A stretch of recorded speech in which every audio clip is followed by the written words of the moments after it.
As I'm recording this, we are still less than 1 month into 2025. According to a study by Strava of over 800 million activities, about 80% of people will have abandoned their goals and resolutions by January 19th. That's right, 19 days into the New Year's, and all those ideals have gone out the window, earning January 19th the nickname of Quitter's Day. Since you're here watching this video, that's probably not you. But if you think back through 2024 and really any of the previous years, perhaps you haven't accomplished your health goals, or perhaps you're just tired of chasing all of the fancy fringe biohacks only to feel still out of sync with your health. But we're gonna change that, because this year, it's not about hacking your way to health. No, you're going to bioharmonize instead. I'll explain, but before I do, I'm Nick Urban, and I bring you the most effective strategies to boost your health and performance.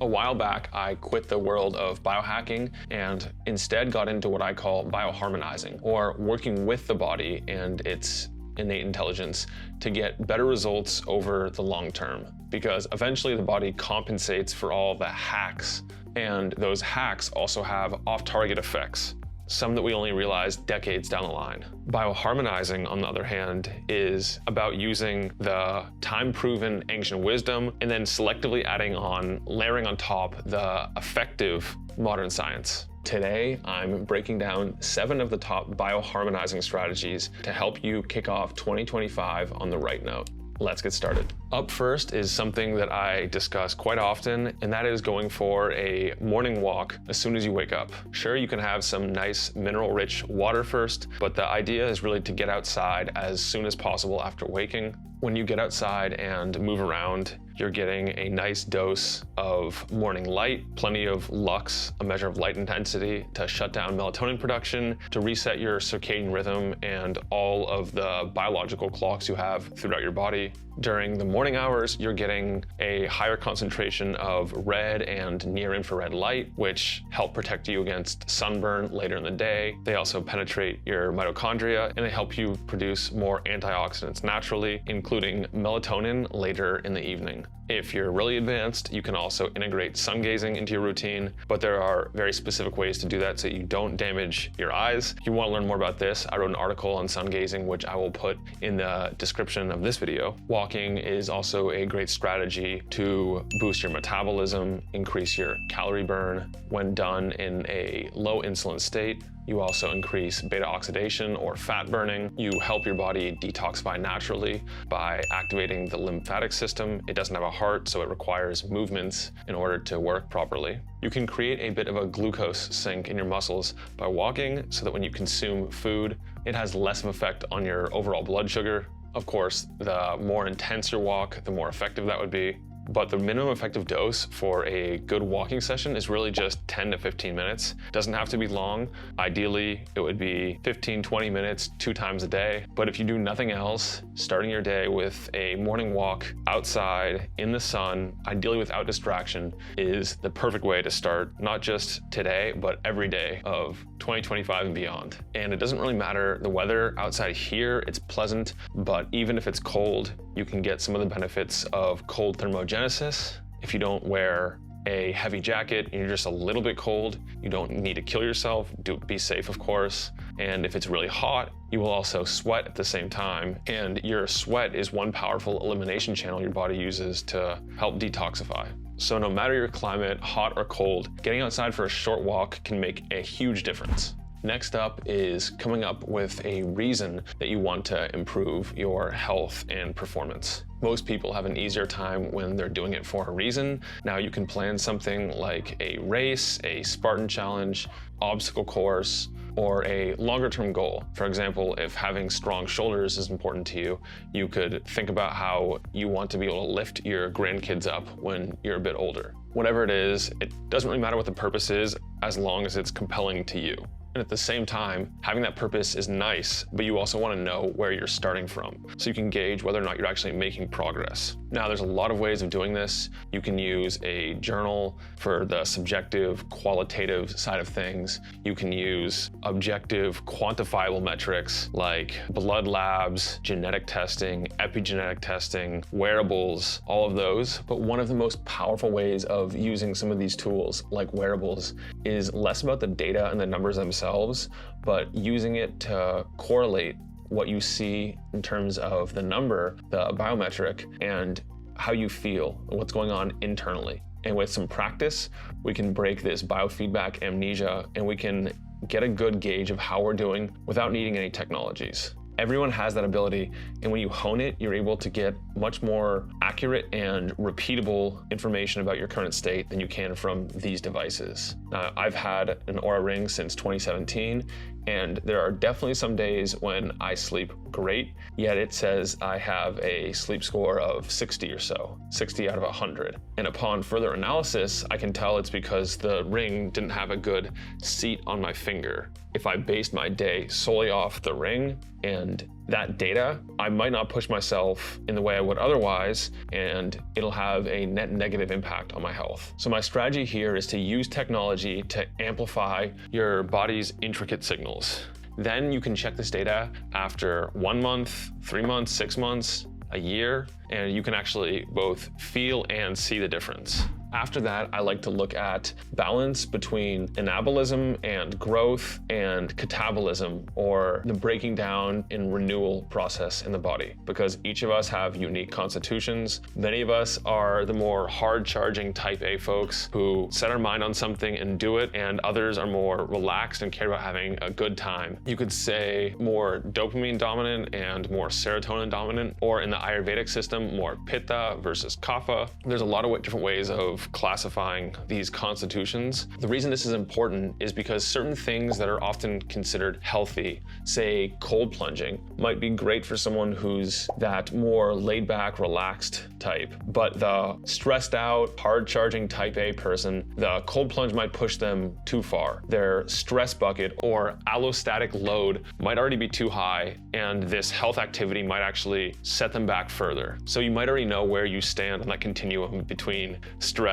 and relaxed. If you don't, I've created a free quiz you can take. You just answer some questions and it'll help you understand where you are on that continuum. But no matter where you are, doing some nervous system training can really help accelerate all your goals. Whether it's just to sleep better, worry less, to even get stronger, working on regulating your nervous system can carry over to everything. One simple way of doing this is deliberate controlled breathing, making sure that you have a proper breathing pattern, and then breathing at what's called your resonant frequency breath rate, which is between 4 to 6 breaths per minute for most people. I'm not going to get into diet on this video because it's so controversial and there are some universal principles, but a lot of it is nuanced and bio-individual. So instead, I will share one diet that I like that many people benefit from, and that is what's known as the rotation diet. Essentially means not consuming the same thing every single day. If you meal prep, you can still do that. Just make sure you have different variations of meals that have different combinations of food, especially the proteins. Bonus points if you go to your local farmer's market and you find some in-season foods from there and you get recommendations on what to prepare from them. But the entire concept of the rotation diet is that by rotating the foods that we're eating on a regular basis, we can spot food intolerances, not allergies, but intolerances, and we can actually prevent issues. Because if you are in a stressed out state and you eat, food will leak through your gut and cause a bit of an inflammatory response. The immune system sees this and then attacks the food next time you consume it. There are a bunch of different ways of doing rotation diets. You can just look up any and follow it, or you can just simply have different meals you eat throughout the week. By following a rotation diet, not only do you help your immune system reduce food sensitivities and intolerances, but you also fill in more of the gaps, reducing the likelihood of nutrient deficiencies or even toxicities. That's why I'm a huge fan of rotation diets. After rotation diet, number 5 on the list is adding in some strategic supplementation. I know this is another controversial topic, and a lot of people will say that supplements basically just create expensive pee. That is not true, and I wrote an article I'll put in the description for this video that breaks down all the reasons why supplements are actually mandatory now. Even if you're growing your own food, you're totally healthy, over the long term, supplementation is pretty much non-negotiable. That article explains in detail why. The very first supplements I like to start with are foundational essential nutrients. These are the things that your body cannot and does not produce, or produce in large enough quantities, and you must get them through your diet. Even slight deficiencies of particular vitamins, minerals, enzymes, amino acids, and other essential nutrients can have disastrous impacts on the body. Most people do really well taking a multi-mineral product. I'm a fan of multi-minerals over multivitamins because minerals deficiency is more prevalent with minerals than vitamins. A lot of modern foods are actually fortified with vitamins too, and minerals are really the unsung heroes of the body. They do so much. There's a bunch of different ways of getting them. I've written a ton of articles on them, including my roundup and review of what I view as the best mineral products on the market, the ones that I use every day, and the ones I used to use but stopped because of different concerns. Starting with a high quality multi-mineral is a nice strategy. And then after that, it's getting the other key building blocks, which are mostly protein. And if you're not getting about 0.8 grams per pound of ideal body weight, then adding in an essential amino acid product is a really good idea, because amino acids are the backbone, the scaffolding, the raw materials of pretty much everything in the body. Between amino acids and minerals, your body is mostly made up of water, amino acids, and minerals. So each of those are good to make sure you have in ample supply. If you're older, you're sick, you're an athlete, you're injured and trying to recover, all of these further increase your need for protein and amino acids. So either consume enough protein in your diet or simply supplement it with a complete source of essential amino acids. Those are the 9 most important amino acids that your body cannot make on its own. And animal sources tend to be much higher in essential amino acids than plant proteins. You can still get enough from plants. You just have to know how to stack proteins effectively. Okay, after these essential nutrients, we have a class of ingredients that gets much less attention, and that is called nootropics, or brain-enhancing supplements. Now, just like adaptogens, to fit the true definition of a nootropic, a substance must fulfill certain criteria, mainly around the safety and the efficacy. I've compared and contrasted a lot of different products on the market. If you're interested in those, check out the description of this video. But you basically have 2 routes. You have the route of the naturals, which tend to be cleaner and more bioharmonious. They're more compatible with your biology and have a more broad range of effects. And you have the man-made substances, which tend to be stronger, and oftentimes they're not as good for long-term use. But the reason I like nootropics so much to start the year, or really to start any new habit, is because they make the willpower and the discipline and all the other things that are low when trying to cement a new habit just a little bit easier. Nootropics give you a slight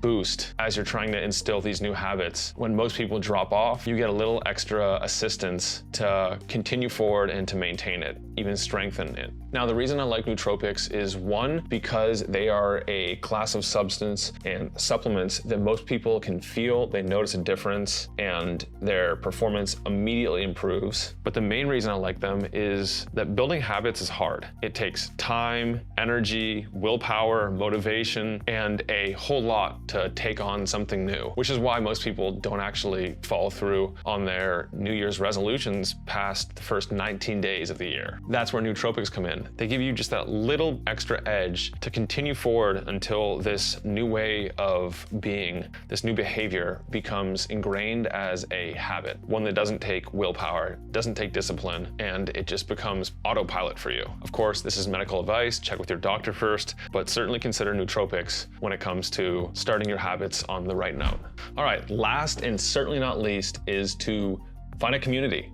Whether it's through meetup.com, Facebook events, friends, conferences, summits, or even organizing your own events, get together in community that pertains to the things that matter most to you. Of course, I'd love to have you in the Outliyr community, so go ahead and hit that subscribe button and drop a comment below about what area of health and performance matters most to you. The reason that community matters so much is that it not only provides accountability, but also support, alternative perspectives, and it's even hardwired into the human genome to respond favorably to human connection, whether you're an introvert or extrovert. Community doesn't have to be a big group of 250 people. It could just be you with a friend or two to support each other in whatever discipline it is: business, health, finances, relationships, hobbies. Just make it a point to connect with that group often, even if it's only over text or online or some other form of virtual communication. Through community, you can also learn from other people's mistakes and hear what's working for people that might not be published in the peer-reviewed scientific data. If you're familiar with the so-called blue zones, the longevity hotspots of the world, and other long-lived populations, social life is a huge part of longevity and lifespan and health span, but it's merely perceived social life. So find your community and engage as often